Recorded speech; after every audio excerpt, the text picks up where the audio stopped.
miesto má pomerne silného génia loci. Máme tu bratislavský Slavín, máme tu Kalváriu, máme tu nádherné výhľady vlastne na celú východnú časť mesta. Máme tu štvrť s funkcionalistickými vilami, ktorá vznikala za prvej republiky, kde v mnohých z týchto domov za nami sa písali dejiny. To bolo pre nás veľmi zaväzujúce a nemali sme potrebu to prostredie nejak pretvárať a nejak ho meniť a budovať nejaké nové prostredie, nejaký nový environment. Skôr sme sa snažili tomu prostrediu nejak priblížiť, nielen teda tou mierkou, ale aj tým samotným dizajnom.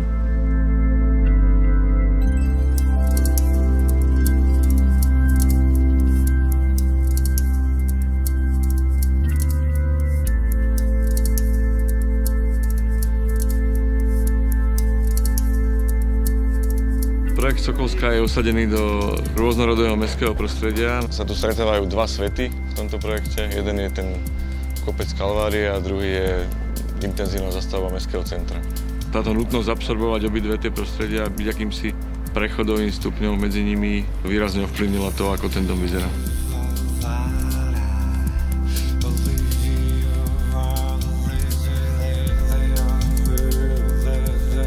Nie len atraktívne výhľady na dominanty Bratislavy alebo na bratislavskú panorámu sú benefity tohoto miesta, ale aj blízka dostupnosť. Na pešo je to do Horského parku, na pešo je to do centra mesta, cez zaujímavé, príjemné uličky sa dá pešo prejsť bez problémov a to je v dnešných mestách, v ktorých kolabuje doprava, je to veľká výhoda.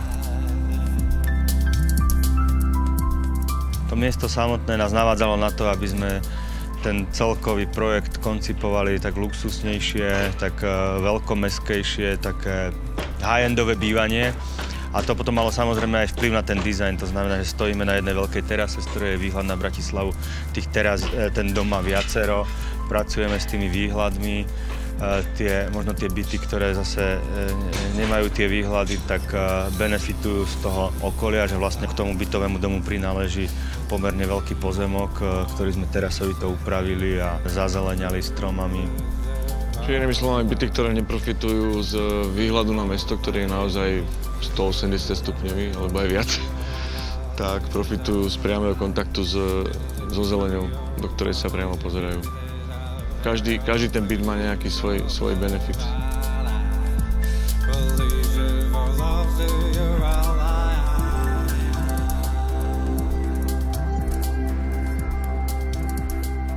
Prirodzene tým, že je objekt situovaný v pomerne strmom svahu, tak z tejto strany je nižší a tým pádom korešponduje s okolitými vilami.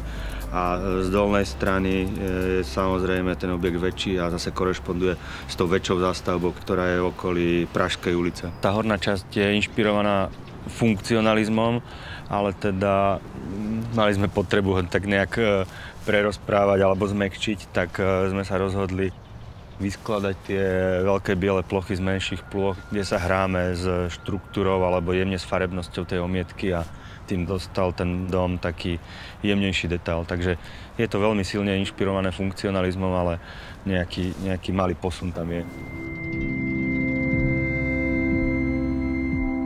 Treba povedať, že nebolo jednoduché sem ten objekt začleniť medzi tieto dve rôzne mestské prostredia.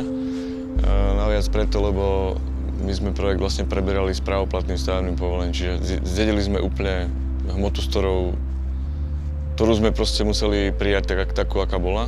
Tá hmota, ktorú sme zdedili, sa smerom dole kopcom otvára a radikálne sa zväčšuje. Tak sme sa rozhodli ten kopec ako keby prehnať okolo domu a dom vizuálne rozdeliť na dve odlišné časti, kde horná biela časť ako keby sedí na systéme oporných múrov, ktoré spolu so zeleňou, ktorá sa veríme o pár rokov zapojí, vytvoria akúsi podnož. A týmto vlastne redukujú a relativizujú mierku a pôsobenie tej veľkej hmoty. Dizajn týchto múrov nie je samoučelný. On vlastne vyšiel z morfológie terénu. My sme sa potrebovali vysporiadať naozaj s radikálnym poklesom svahu, s nutnosťou umiestniť vjazdy do garáží, umiestniť predzáhradky k spodným bytom, ktoré sú na rôznych výškových úrovniach.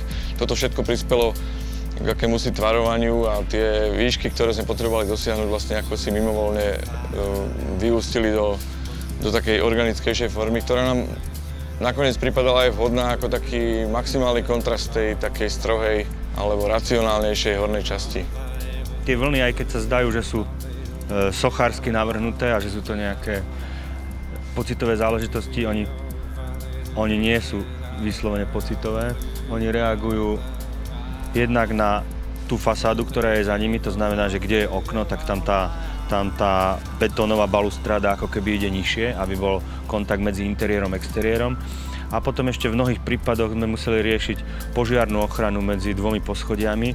Tam zase ten balkón vybieha viac dopredu. V tejto časti tie vlny skôr čerpajú z toho organického tvaru terénu, ale v tej časti domovej je to vlastne takmer až parametrická architektúra.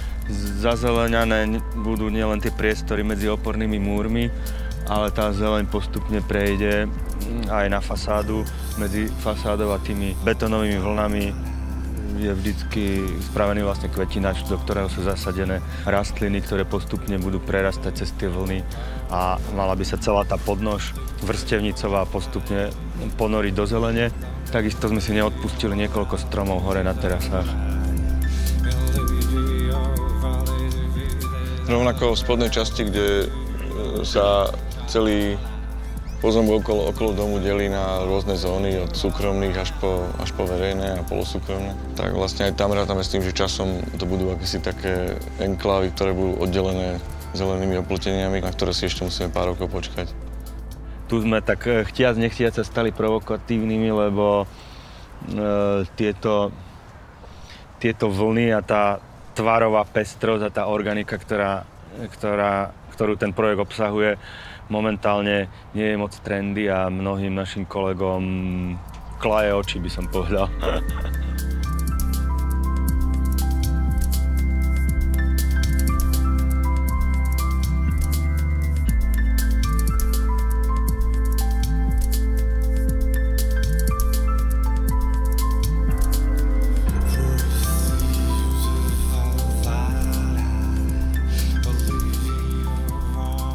Ono to na prvý pohľad znie lákavo, že architekt navrhuje luxusné bývanie, ale v podstate, keď zoberiem príklad z opačného spektra, niečo low-costové alebo nejaké sociálne bývanie, tak tá úloha môže byť rovnako zaujímavá. Takisto musí čeliť nejakým výzvam, že má obmedzený rozpočet, že musí ako keby z mála spraviť viacej. A to niekedy môže byť ešte zaujímavejšia práca, ako keď máte veľký rozpočet a môžete používať drahšie materiály. Projektovať luxusný projekt automaticky neznamená zaujímavejšia práca ako sociálne bývanie napríklad. A potom luxusný projekt si nemôžeme myliť s okázalým projektom, pretože my pod luxusom bývania vlastne si predstavujeme trebárs ten kontakt s prírodou alebo blízkosť mesta a nejakú jemnú priestorovú naštandardnosť, ale nejde o to teraz opulentne ukazovať nejaké drahé materiály a tak ďalej. To sú úplne štandardné materiály na tomto dome použité, ale tie byty sú koncipované samozrejme trošku ináč, než by sme ich navrhovali niekde na konci mesta, kde je situácia úplne iná. My si pod luxusom predstavujeme nejaké pohodlie života. A iný spôsob života je zjavne vyhľadávaný ľuďmi, ktorí žijú blízko centra, a iný spôsob života vyhľadajú ľudia, ktorí sú na okraji mesta, v absolútnom kontakte s prírodou a tak ďalej. Proste a nás veľmi baví vlastne si týchto ľudí predstaviť a potom pre nich vlastne ušiť bývanie, ktoré bude zodpovedať ich životnému štýlu. No. Aj napriek tomu, že by sa to možno na prvý pohľad zdalo, tí naši klienti nie sú snoby. Oni sú racionálne rozmýšľajúci ľudia, ktorí sa naozaj nepotrebujú navonok nejak okázalo prezentovať. Toto sú praktickí ľudia, ktorí podľa mňa si hlavne cenia to, že je tu blízkosť toho mesta a blízkosť toho horského parku a proste to kultivované mestské prostredie. To je pre nich meritko kvality a meritko luxusu.